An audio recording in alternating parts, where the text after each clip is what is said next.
L'enseignante et les élèves de CE1 sont depuis le début de l'année engagés dans une réflexion sur l'aménagement de leur espace classe. Ils ont participé à un concours sur l'école du futur organisé par le REFER, Rendez-vous des écoles francophones en réseau, et Bâtisseurs de possibles. Dans la classe, ils repèrent les difficultés de déplacement, trop de tables, trop de chaises, d'armoires, les nuisances sonores, les relations difficultueuses dans le groupe et le besoin parfois de s'isoler. Leur classe, repensée par eux-mêmes, offre alors un espace facilitateur pour apprendre. Une réflexion sur l'aménagement de l'espace classe est concertée avec l'équipe de circonscription, puis avec Alain Jaillet, directeur de la plateforme spécialisée sur les techniques numériques en milieu éducatif à l'ESP de Cergy. Pour mener à bien la réalisation d'un projet portant sur le développement durable, troisième étape du dispositif éducatif bâtisseur de possibles, les élèves ont besoin d'utiliser le numérique, de développer un travail collaboratif et d'avoir des temps de regroupement. Un contexte s'offre à eux, la salle expérimentale de formation de Cergy.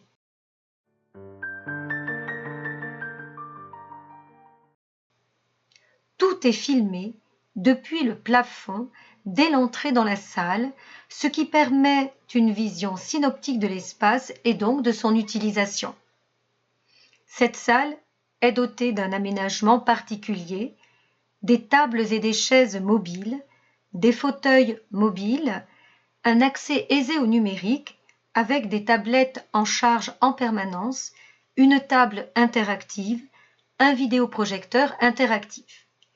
Les murs sont tapissés en Velleda blanc. Cet espace aménagé facilite la réalisation d'un projet.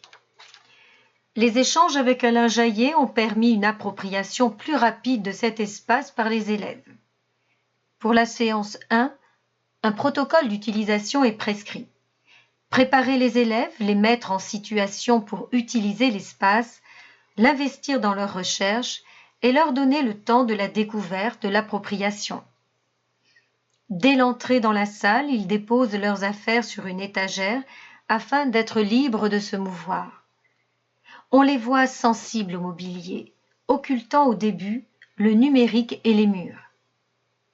Après 20 minutes de manipulation, de déplacement, les élèves ont pour mission de réaliser un dessin et un slogan pour engager les personnes à adopter des gestes citoyens.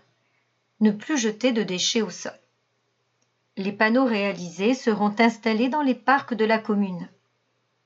Ils ont à leur disposition des feutres d'ardoise et des iPads où se trouvent des liens documentaires leur permettant d'enrichir leur production. En fonction de ce projet, ils aménagent l'espace. Ils devront travailler par 3. Ils s'organisent, questionnent l'espace, trouvent des solutions. Il manque une table, des chaises. Alors, où travailler? Oser travailler autrement. Le coin salon avec fauteuils et coussins confortables va devenir un espace où l'on peut également travailler. L'enseignante et les élèves sortent de schémas arrêtés. En l'espace de 20 minutes, les élèves vont passer d'une station assise à une station debout. Ils investissent les murs pour écrire, dessiner. Il n'y a plus de groupe de 3 élèves. Ils se sont répartis dans l'espace. Certains cherchent sur des iPads, d'autres s'exercent sur les murs. Ils communiquent, s'inspirent les uns des autres, d'un bout à l'autre de la salle. Leurs travaux sont lisibles. Les iPads leur permettent aussi de garder une trace de leurs écrits, de leurs mots. Cette première séance est concluante. Pour la seconde séance, les élèves ont pour mission de réaliser des panneaux comprenant un slogan et des photos prises par eux-mêmes et leurs parents suite aux inondations qui a fait remonter sur les bords de la Seine de nombreux déchets. Le projet explicité, ils s'organisent rapidement dans cet espace où ils peuvent facilement se déplacer en marchant, en courant aussi ou en agissant sur les chaises mobiles. Cet espace favorise le développement de la créativité, de la prise d'initiative et de l'autonomie. L'interaction collaborative semble impactée par la configuration spatiale de l'environnement d'apprentissage. Le temps de regroupement est convivial. Tout le monde se retrouve assis sur le sol. Un bel espace s'offre grâce à la flexibilité du mobilier qui invite naturellement à un changement de posture. Les élèves n'ont qu'une envie, transférer dans leur classe ce qu'ils vivent dans cette salle. Pour la troisième et dernière séance d'expérimentation, les élèves ont pour mission de réaliser une production orale sur leur projet bâtisseur de possibles. Ils ont de nouveaux liens sur les iPads pour enrichir leur production, justifier leurs choix et apporter des arguments. Ils s'organisent, se répartissent les tâches. Ils ont 45 minutes pour mener à bien la mission confiée. Quel bilan pour les élèves? Cet espace permet l'installation d'un travail collaboratif entre eux. Il favorise la prise d'initiative et l'autonomie. Il est facilitateur d'échanges entre pairs et aide à oser dire, oser écrire. Il engage une plus grande mobilité pour voir ce qu'autrui fait, pour s'inspirer grâce aussi à un mobilier sommaire. De retour en classe, l'utilisation de l'espace est enrichie et évolue inévitablement dans le regard de chacun. Les tableaux à craie et numériques deviennent des supports de travail pour les élèves, des outils réels d'apprentissage, de tâtonnement, de recherche. Cette expérimentation montre bien concrètement que l'on apprend en se déplaçant, en allant vers l'autre, en osant, en donnant cette possibilité de rompre avec des habitudes pour évoluer.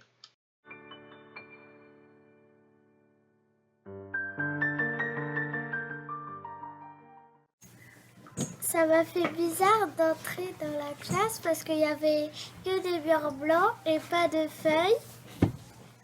Mais je trouvais aussi que c'était bien parce que ça faisait pas de gaspillage, puis ça protégeait notre planète. Moi, ce que j'ai bien aimé, c'était les murs. Parce qu'on pouvait dessiner dessus et comme ça l'omet, on n'utilisait pas de papier, c'était bien parce que c'est un peu en lien avec le projet qu'on fait.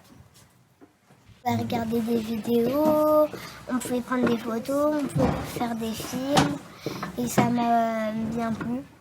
Moi, ce que j'ai bien aimé, c'est faire des recherches avec Elvic sur la tablette et écrire sur les tableaux. Et aussi, on pouvait choisir des photos pour créer notre propre panneau. Et ce que j'aimais plus, c'est écrire sur les murs. Quel bilan pour l'enseignante? Un pas de côté a été fait, obligeant l'enseignante à prendre de la distance par rapport à ses pratiques pédagogiques et à les faire évoluer au regard des compétences qui se révèlent dans un espace aménagé en fonction d'un apprentissage défini. La posture de lâcher prise prend tout son sens. Laisser plus de place à l'élève pour qu'il puisse apprendre réellement. Une phase de découverte jubilatoire d'un mobilier déplaçable et modulable selon les besoins, les élèves ont vite compris combien un espace aménagé, favorisant des regroupements à géométrie variable, était utile pour leur recherche. Ils ont construit en autonomie des stratégies de travail en phase avec cette recherche. Groupe d'élaboration de projets autour d'une table ou autour de tables réunies. Groupes interagissant avec d'autres groupes en proximité pour solliciter leur avis, pour demander une aide, une participation. Regroupement au sol ou sur des fauteuils pour préparer une micro-activité intégrée dans le projet.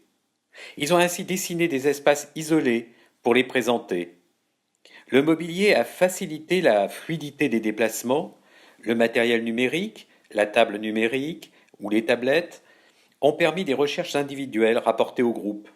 Les murs, espaces de projection mais aussi d'écriture, se sont révélés un support synoptique remarquable et investi pour la phase d'élaboration, mais aussi pour la confrontation, pour la présentation des recherches. On a donc un exemple remarquable d'utilisation dynamique de l'espace classe, dont les élèves se montrent capables d'exploiter les possibilités d'utilisation de manière très autonome et d'exprimer en quoi cet espace, que ce soit le mobilier, que ce soit le matériel mis à disposition, que ce soit les murs, en quoi cet espace leur a permis de réaliser leur projet.